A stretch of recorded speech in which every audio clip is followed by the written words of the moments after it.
How fast can you cast if you can cast fast in Elden Ring? This is a topic that needs answering, and the answers are a little bit... you'll see. Let's do this thing. Hello, my fellow tarnished, my fellow sorcerers, enchanters, and all manner of magical mayhem causers. Today we're going to be focusing on a very specific aspect of using sorceries and some such, and that is the speed at which you can cast them. Basically, we need to answer three questions. Number one, how much does cast speed actually affect cast speed? 2, is it worth stacking cast speed? And number 3, how do we actually achieve maximum cast speed? Well, let's start with the how, as I think that's a good basis for the experiments, the frame counting, the timing, and the math I've been doing. So, there are 3 main methods for increasing the speed of your sorcerous intent. Number 1, Azur's Glintstone Staff. For the small price of an extra 25% FP cost on your spells, you get to do them just that little bit quicker. We also have Radagan's Icon, a legendary talisman you can find in the most sorcerous of schools. From the debate palace site of grace, you run out, curve to the right, do a bit of sprinting, eventually you will head up a ladder, you can drop down, curve round once more, and there will be a chest waiting for you with your glorious reward.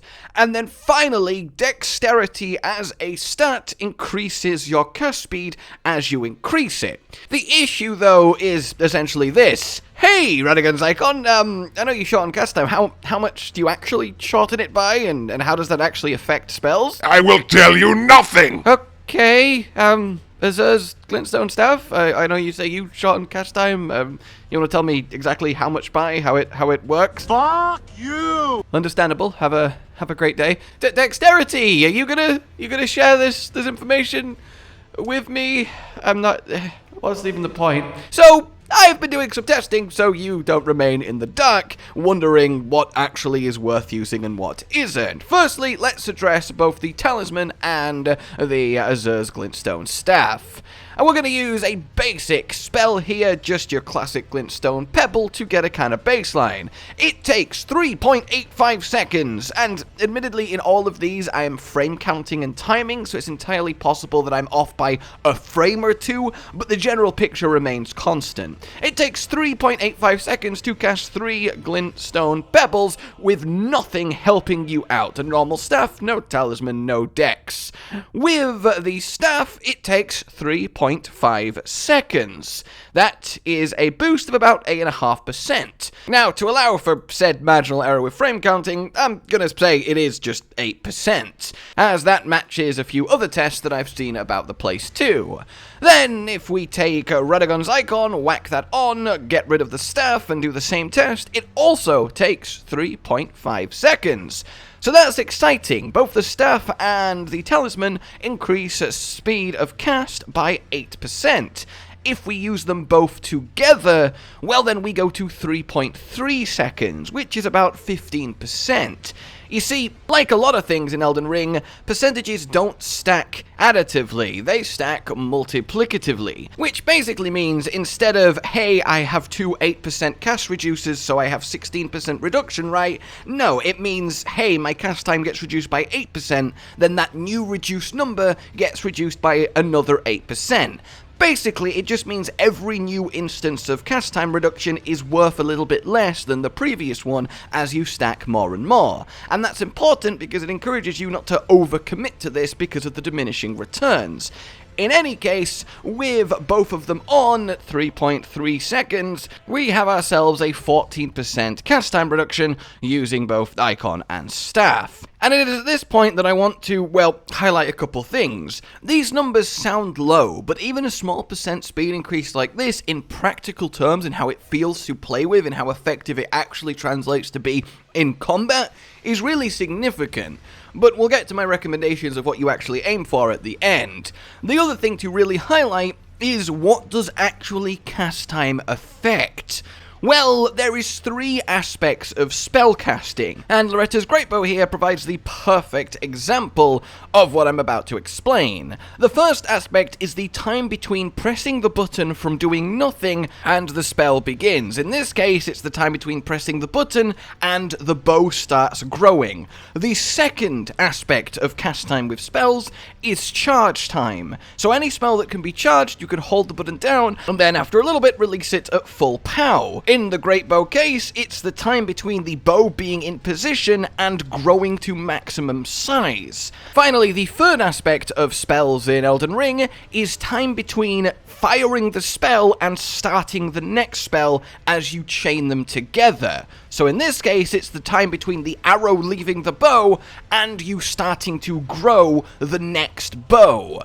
So when it comes to cast time reduction, what actually is affected? Well, categories 2 and 3. It affects the charge time, speeds that up. It affects the time between the first spell fired and the next spell beginning to charge/fire, but it does not affect the time it takes to initially begin casting. So from neutral stance to I am going to fire this spell, it doesn't help. That's why all 4 of the Glintstones in my initial test draw the magic symbol in the air at the exact same time, despite having different combinations of cast speed, because the initial startup isn't affected at all, which is quite an important thing to note, because it means if you're casting a single spell that doesn't have any charge time and you don't plan on chain casting it, well then you don't need any speed increase. I realize that's a niche situation, but it's worth bearing in mind in case you weren't sure.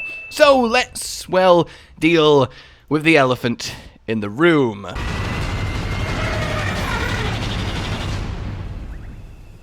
That's impressive.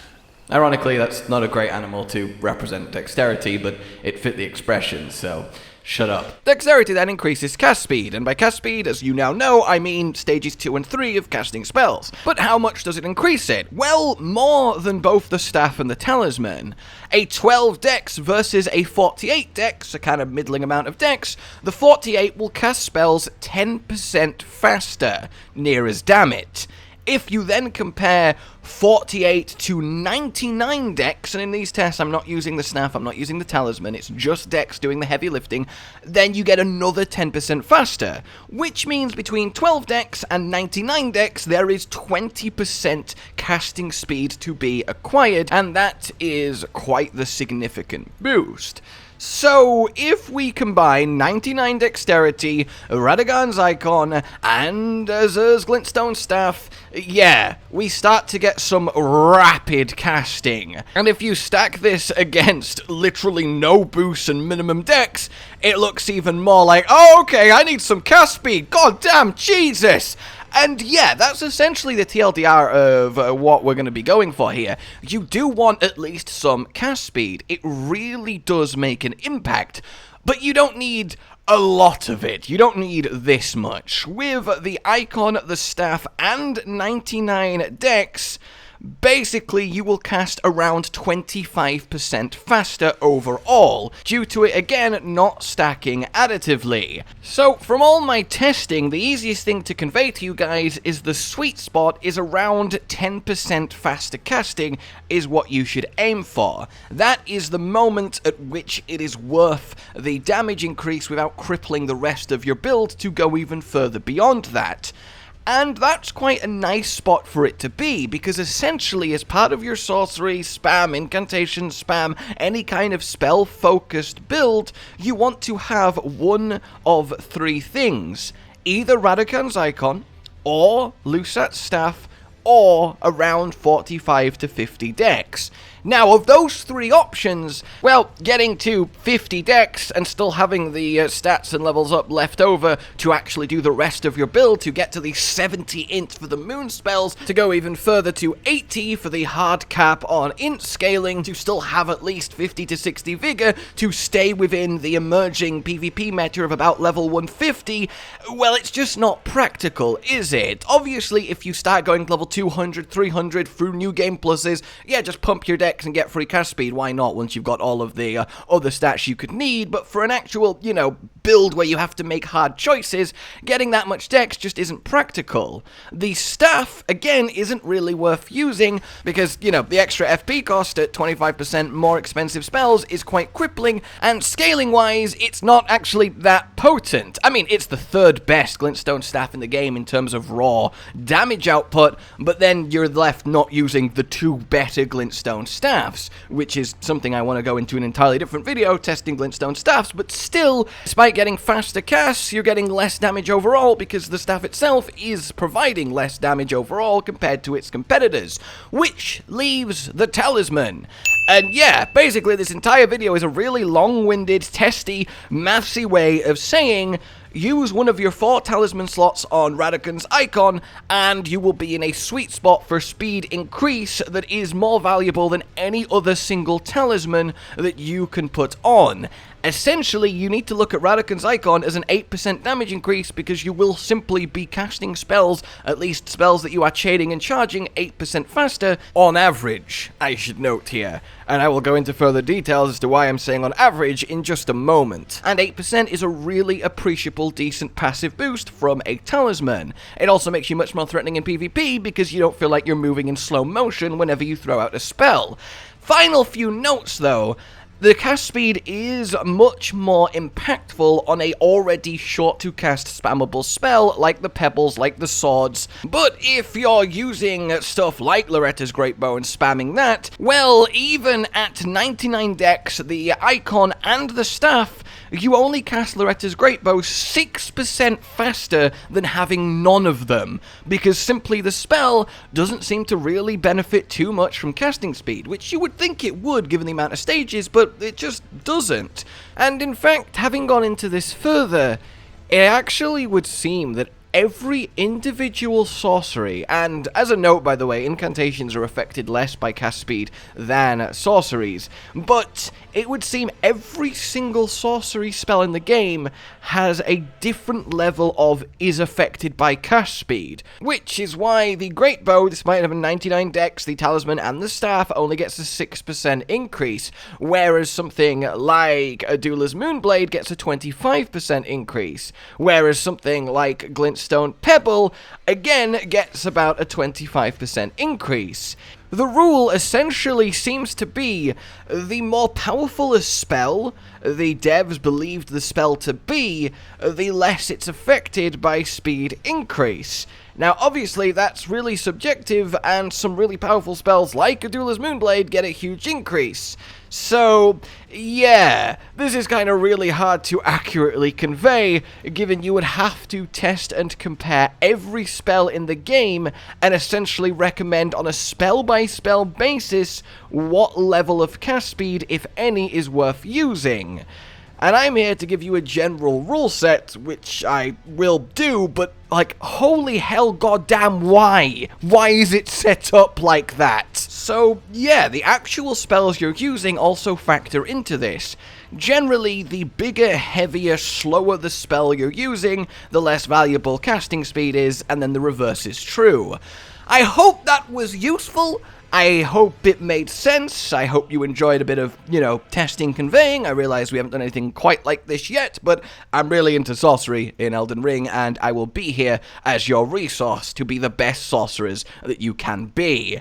If you take anything away from this video, it's that simply, if casting is over 50% of your build's damage output, put on Radagan's icon and forget about casting speed unless you're massively high level and can afford to pour points in Dex just because you have the spare points. Thank you then for attending my casting TED Talk, and I will see you next time. Like if you've enjoyed this, subscribe and hit the bell for more helpful tips, tricks, guides, builds, maths, funny bits. You know the drill when it comes to Elden Ring. Please consider supporting the future of this channel on Patreon down below. It is what keeps us going. And until we meet again, a goodbye.